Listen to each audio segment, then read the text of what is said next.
Union സിന്ദാബാദ് August 20 സിന്ദാബാദ് August 20 സിന്ദാബാദ് നിങ്ങൾ അറിഞ്ഞോ നാട്ടാരെ നിങ്ങൾ അറിഞ്ഞോ നാട്ടാരെ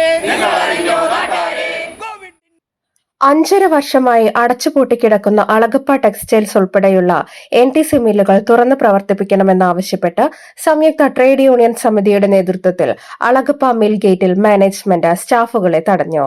അടച്ചിട്ട മിൽ തുറന്നു പ്രവർത്തിപ്പിക്കുക, 8 മാസത്തെ ശമ്പള കുടിശ്ശിക നൽകുക, പിരിഞ്ഞുപോയവർക്ക് ഗ്രാറ്റുവിറ്റി നൽകുക, ESI ആനുകൂല്യം നൽകുക, അർഹരായവർക്ക് ബോണസ് നൽകുക എന്നീ ആവശ്യങ്ങൾ ഉന്നയിച്ചാണ് സംയുക്ത ട്രേഡ് യൂണിയൻ സമിതിയുടെ നേതൃത്വത്തിൽ അളഗപ്പ മിൽ ഗേറ്റിൽ മാനേജ്മെന്റ് സ്റ്റാഫുകളെ തടഞ്ഞത്.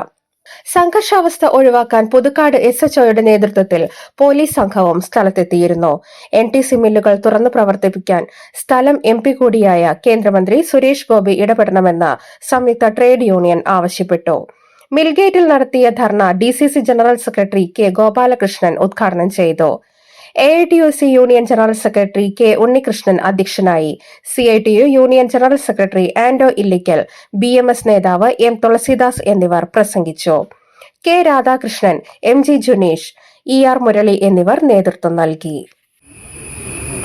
അടഞ്ഞെടുക്കുന്ന മില്ലുകളിൽ ഇപ്പോൾ ഏകദേശം 10 മാസക്കാലമായിട്ട് ശമ്പളം ലഭിച്ചു വരുന്നില്ല.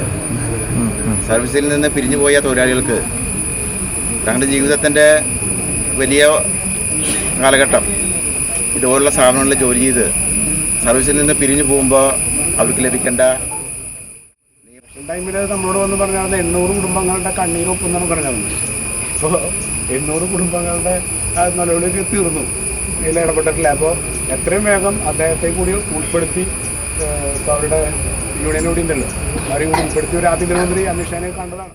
കേന്ദ്ര ആഭ്യന്തരമന്ത്രി അമിത്ഷായെ പോയി കണ്ടു, PMSന്റെ ആൾക്കാർ നേരിട്ട് കണ്ട് സംസാരിച്ചു. നിർമ്മല സീതാരാമനെ കണ്ടു, ഇതിന് ഫണ്ട് വേണമല്ലോ, നിർമ്മല സീതാരാമനെ ഫിനാൻസ് മിനിസ്റ്റർ കണ്ടു. നിങ്ങൾ എത്ര വൈകിയാലും നിങ്ങളുടെ ഫണ്ട് എന്തായാലും നിങ്ങൾക്ക് കിട്ടൂട്ടാന്ന് പറഞ്ഞു. അതിൻ്റെ അടിസ്ഥാനത്തിൽ ഏപ്രിലിൽ ഫണ്ട് കിട്ടുന്നതാണ് നമ്മൾ പ്രതീക്ഷിച്ചിരുന്നത്.